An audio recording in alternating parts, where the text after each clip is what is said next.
Good evening. This is Sergeant X. Despite the fact that murder is definitely not considered a nice pastime, some of our best people have been known to indulge in it. Their motives can be just as sordid as those of their social inferiors. Yes, your pampered blue blood may sometimes kill for gain, like even the lowliest ruffian, as you will hear tonight in the Mystery Playhouse.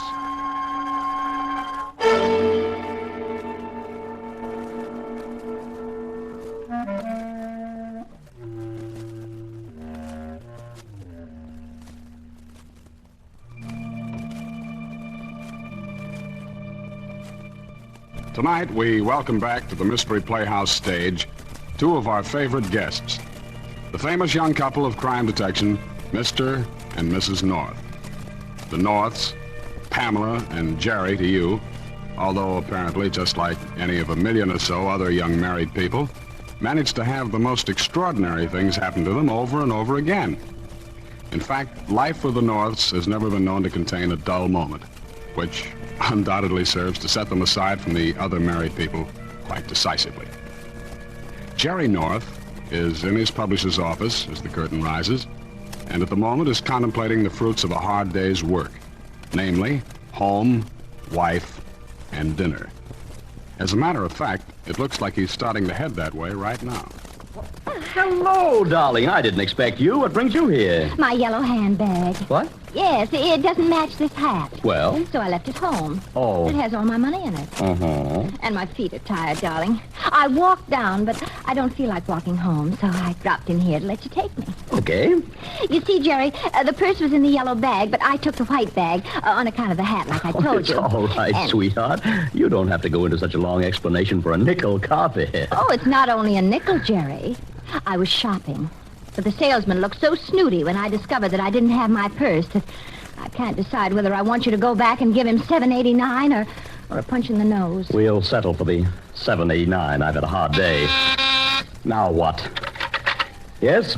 Mr. Wilbur Wills to see you, Mr. North. Do I know him? No. Well, tell him to come back tomorrow. We're finished for today. Well, I did tell him, but he said it was terribly important. What's it about? Just a moment. He says murder. Tell him we don't want any. What is it, Jerry? Just some crackpot wants to see me about a murder. Whose? Oh, nobody's probably. Just a gag to get in to see me. Hello, Miss Merrimack. Yes? Tell him I'm busy. Tell him I'm dead. Tell him I'm out of town. I want to go home. Maybe you ought to see him, Jerry. I'm tired and I'm hungry. Mr. North, Mr. Wills wants to know if you and Mrs. North will have dinner with him tonight. Tell him the answer is no. What'd he say? He wants to know if you'd care to go with him now or if he should pick you up at your home. Look, what do I pay you for? Get rid of him. I'm afraid I can't. Okay, then keep him there. We'll go out the back way and down the freight elevator. All right. Come on, darling. I don't feel like entertaining any crackpots tonight. Except you, of course. Let's go.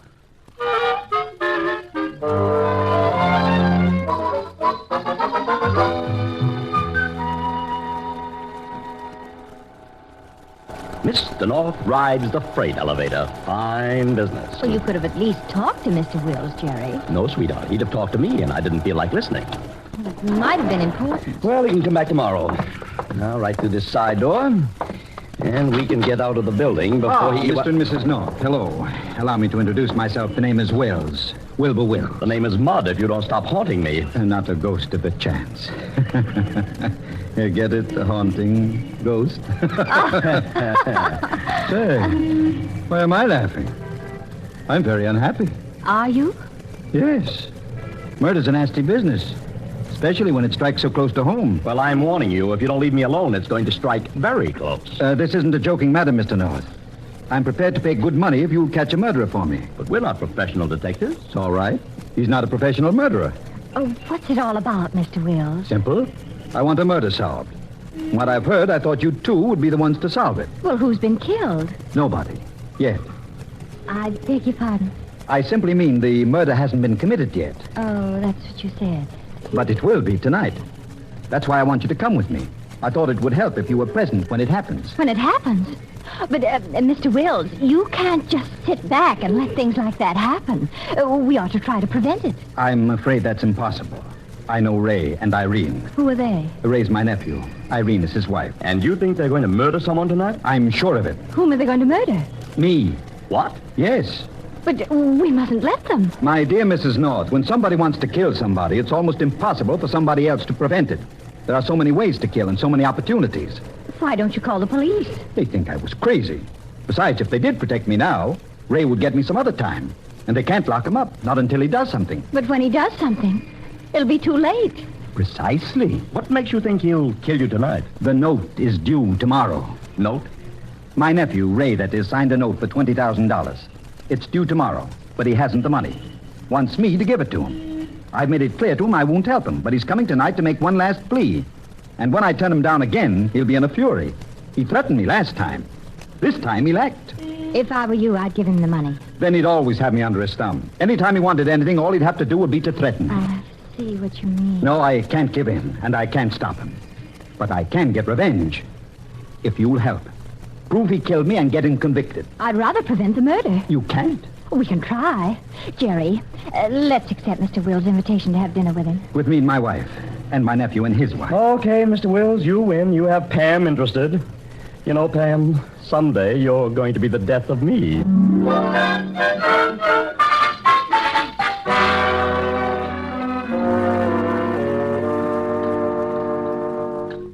No, Ray, not a single penny. The way you and that spendthrift wife of yours throw money around. Ray, are you just going to sit there and let me be insulted? Who's just sitting here? Now listen, Uncle.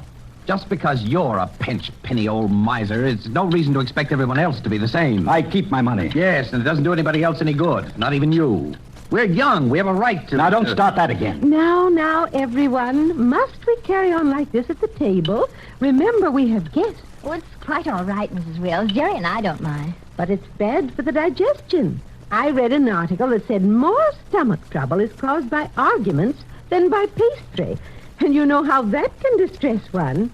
State of mind. That's the important thing. Sure. Fine state of mind I should be in, with $20,000 to raise, and you and Uncle hanging on to more than you know what to do with. Well, if you'd speak nicely to your uncle instead of shouting at him, you might have a better chance. Sugar catches more flies than vinegar, you know. Okay. Uncle, dear, will you please lend me $20,000? I think it's a fine thing when a man's own relatives won't help him. What do you expect Ray and me to do? Starve? Starve. You have more furs and jewelry than you need. 2 cars, a swanky apartment. Sell some of those things, and then maybe we can begin to talk. The Lord helps those who help themselves, you know. Oh, shut up with your blamed preaching. Sit down, Ray. I will not sit down. I'm getting darn sick and tired of being pushed around. Everybody else in our whole family lives better than Irene and I do, and just... Everybody else in the family works. Just because Ray and I want a few simple luxuries. Simple. All right. We're extravagant. We light our cigarettes with $1,000 bills. We fill our swimming pool with imported champagne. We use diamonds for paperweight. That's not much of an exaggeration. All right. Forget it. Don't help us. Don't give us anything. You selfish, rotten, cheap, stingy old miser. Go on, hang on to your filthy money.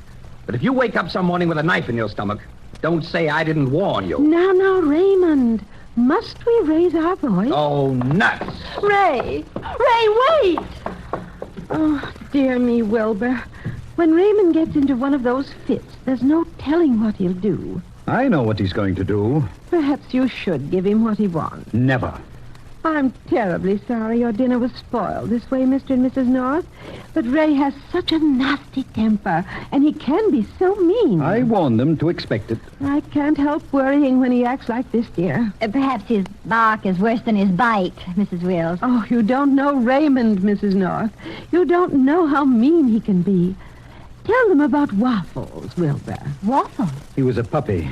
Chewed up Ray's favorite jacket. Yes, Raymond strangled him. That's what he did.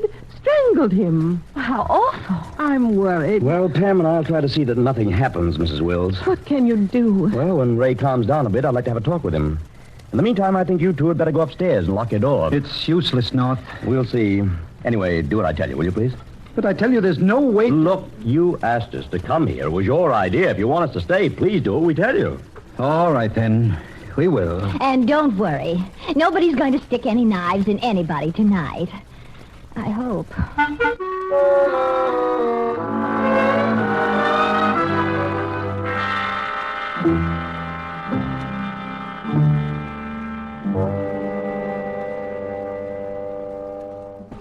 Jerry? 11 o'clock. We can't stay here all night. Knock on the study door and see if Raymond will talk to you now. It's no use. I tried a few minutes ago. He didn't even answer. Maybe they're not in there anymore. Maybe they went out the side door into the garden. I think we'd have heard the door open. Oh, perhaps. Jerry, do you really think that Raymond will try to kill his uncle? No, I think Mr. and Mrs. Wills are letting their imagination run away with them. Still, there's no use in taking chances. But if they keep their door locked... How about the window? Oh, it's right above this window. We'd see or hear anyone trying to get to it. You know, darling, I've wondered... I do, too. I wonder how we always get into things like this. By now, I'm beginning to think it must be habit. Well, if we prevent a murder, it was worth getting into. Golly, is it still in this house? So quiet, it's spooky. Listen. I don't hear anything. That's what I mean. Oh, So quiet you could hear a pin drop. undoubtedly. Wait a minute. What was that? What was what? I heard something. Maybe somebody dropped a pin. No, Jerry, I heard something. Listen. We went through all that before. No, Jerry, somebody's moving around upstairs in the hall. Listen. I don't hear anything. Well, I did. Come on, let's go see. Okay. We better be quiet. All right. Here are the stairs. Careful now. All right. I'll go first. Glad we left the light on in the upstairs hall. Can you see anyone up there? Not yet. Oh, Jerry, what was that? The stairs creaked. I hope nobody heard. I hope not. Hey, stay where you are for a minute. Don't move. All right. Wait a minute. There is somebody up there. Can you see him? No, but I can hear him. Somebody's coming down the hall. Listen. Golly. Wait till he gets around that corner so I can see him, and then I... There he is. I mean, she. Mrs. Wills. With a gun in her hand. She hasn't seen us yet. Stay back against the wall and let's see what she does. Oh, those stairs again. Oh, there you are.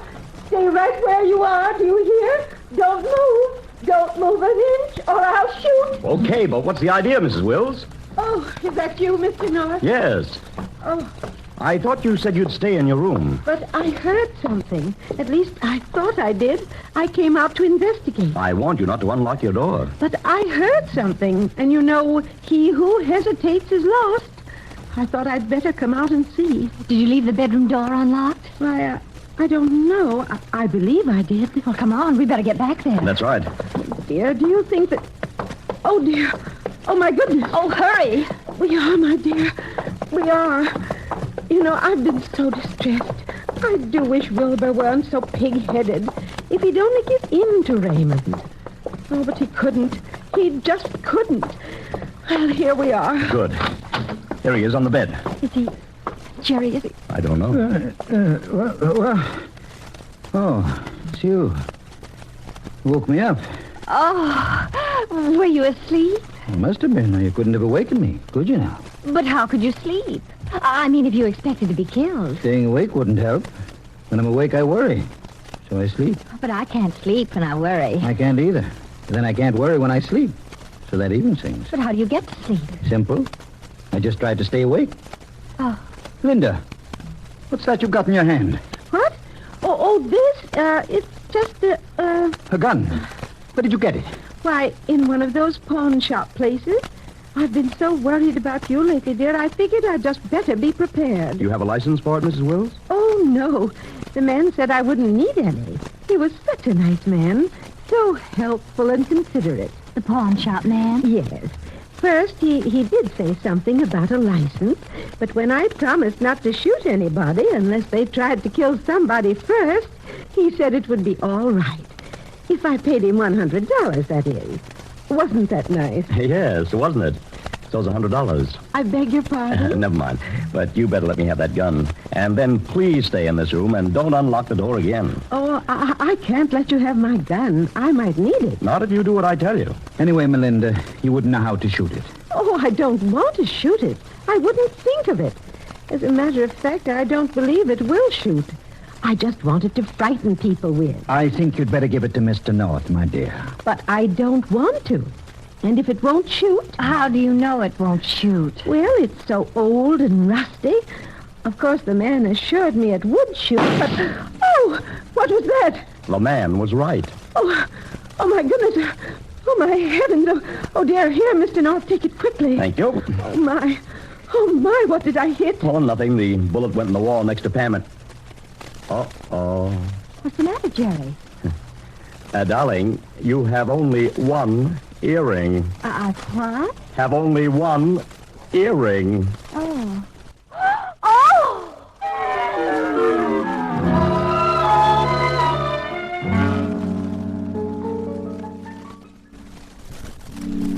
Well, sweetheart, how do you feel now? I'm still a little shaky, but I'll be all right. That's good. Now, what do we do? Oh, just sit here and wait some more. Raymond came out when he heard the shot, but he didn't want to talk, and he's locked himself in the study again. Irene went out for a walk.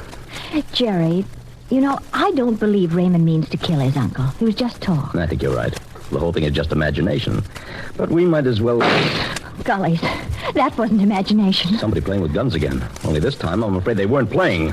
Come on, it came from the study. But the Wills promised to stay in their room. Promises in this house aren't worth much. Oh, here it is. Let's see. Oh, it's locked. Hello? Hello in there. No answer. I'm going to break in the door. Look out, Pam.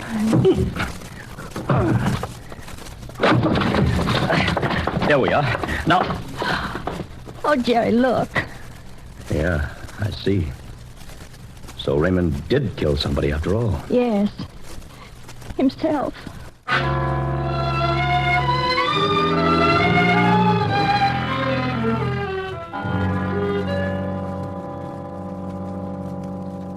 Okay, but hurry, will you?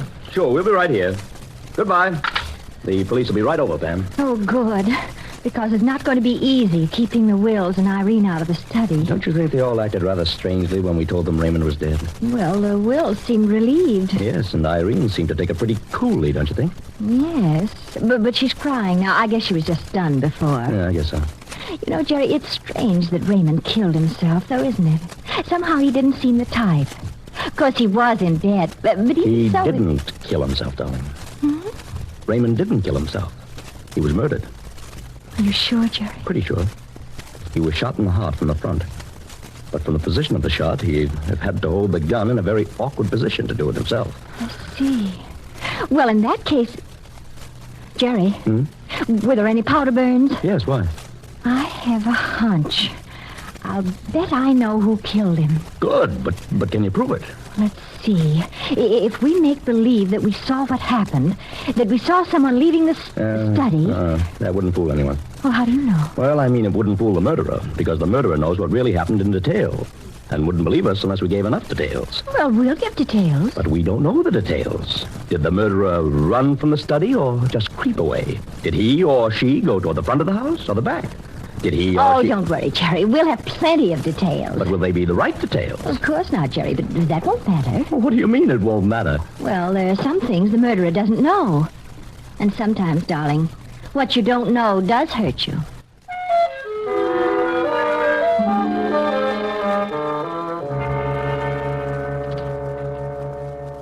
Huh? What's that? What's that, Mr. North? Did you say Raymond was murdered? Are you sure my husband was murdered? Yes. How do you know? Well, first of all, the angle of the shot is wrong.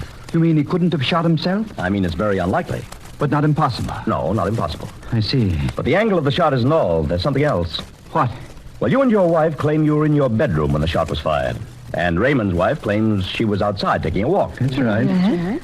Well, Pam and I were also outside, where we could see the side door leading from the alcove off the study. We heard the shot, and a moment later, the doors from the alcove opened, and one of you came out. What? One of us? Yes. Why, my dear Mrs. North, do you realize what you're saying? Well, I'm simply telling you what we saw. We saw one of you come through the door, turn and lock the door, look around, and then hurry to the back of the house and go in the back door. We followed and found you'd left the back door open, so we came in. But you'd already gotten upstairs. Then we went in the study and found Raymond's body. Then you think you know who killed my poor husband? I think we do. But, my dear Mrs. North, if you saw anyone, it must have been... You, Mrs. Wills. I? Yes, Mrs. Wills. You. That's absurd, Mr. North. Indeed, accusing me of murder. How dare you? Yes, how dare you? Don't you realize you're a guest in this house? I'm sorry if we've done wrong by Emily Post, Mrs. Wills, but we saw what we saw. You lie, sir. Melinda was upstairs with me the whole time. I don't know what your scheme is, but I warn you, I'm not going to... Now, my dear, let's not lose our temper. But the nerve, the confounded nerve. Mr. North, Mrs. North, Can you give me one good reason why my wife would kill Raymond? To keep him from killing you. You had no right to say... Really, dear, let's not discuss it anymore. I have a headache. I'm going upstairs and lie down until the police get here. Very well, my dear. Now see what you've done. You've given her a headache. Well, Mr. Wills, it was your idea that we come out here. But it wasn't my idea that you lie and badger my wife. Now, Mr. Wills, temper. Sir, you pay for this. I warn you. So will you. Remember what your wife said. What? Indigestion.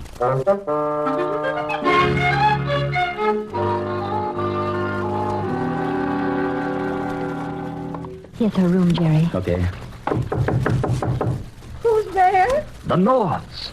What do you want? We'd like to talk to you. But I have a headache. Well, take an aspirin and open the door. It's important. All right. Just a minute. Oh, Jerry, I hope our plan works. Oh, we'll soon know. Now, what do you want? Let us in. There. What is it? Why did you lie about me? Well, we had to work fast, Mrs. Wills. The police will be here any minute. Thank heavens. They certainly won't believe that ridiculous story you told. But they'll interfere with our plan. Interfere with your plan? Their being here would. But then if you don't want the police here, that must mean you... Oh, that is... Oh, dear. Oh, my goodness. I'm beginning to understand a few things. Oh, my. No, Mrs. Wills, I don't think you are. But Wait if a you... minute. What is it? Somebody's coming upstairs. Okay. Mrs. Wills, get in bed quickly and pretend to be asleep. But... Hurry, do as I say. What are you doing? Just turning out the light. What is this? It's what we've been waiting for, I hope. Come on, Pam. Let's get behind the screen. All right. Now there are footsteps in the hall. Yeah. They're stopping at the door. Well, Jerry, this is it. Who's there? What do you want? What is it? I want to talk to you. Irene. Yes. What did you see downstairs? What? You were in the alcove off the study when Ray was killed. Did you see how he died? No, it isn't true. I wasn't there. The North saw you. That's not so. Perhaps. What did you see? Nothing. I wasn't there. Okay, just see that you stick to that story. I will. It's the truth. And honesty is the best policy, you know. Well, you just see that you stick to it, because if you don't... Yes. Oh, so that's it. Oh, my, how stupid of me. Of course. And I thought, oh, dear. What's the matter? You killed Raymond. You were afraid he'd have to sell your furs and jewelry and things. But now his insurance will cover the debt. Of course. Of course. You killed him. Don't talk so loud. You don't know. You weren't there. You just said so. But you did. You did. Well, how are you going to prove it?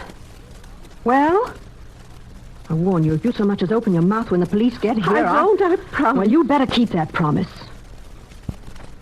No, why should I take the chance? What do you mean? You won't get a chance to talk to the police. I'm going to... No! Oh, you don't, Irene! Oh, you stop it! Let go! Drop that letter over there! Oh, my arm! Drop it!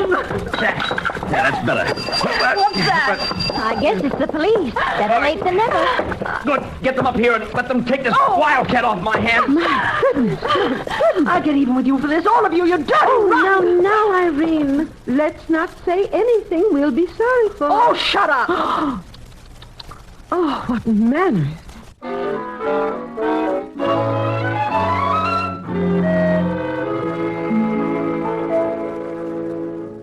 Yes, Jerry. I thought it was Irene when you said there were powder burns, because Raymond was shot from the front, and I didn't think he'd let anyone else get so close to him. Mm-hmm. And you proved it, too. You know, darling, sometimes I think you're pretty clever. Sometimes. Mm-hmm. Sometimes. Well, what about the other times? Well, Jerry. Darling, let's not say anything we'll be sorry for, shall we?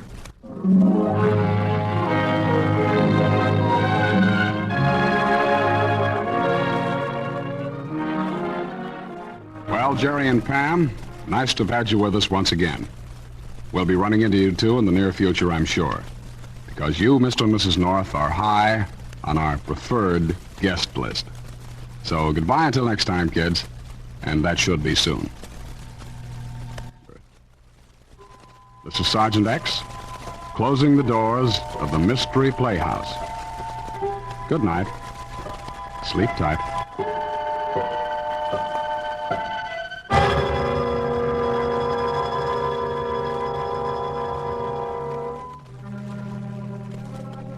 This is the Armed Forces Radio Service.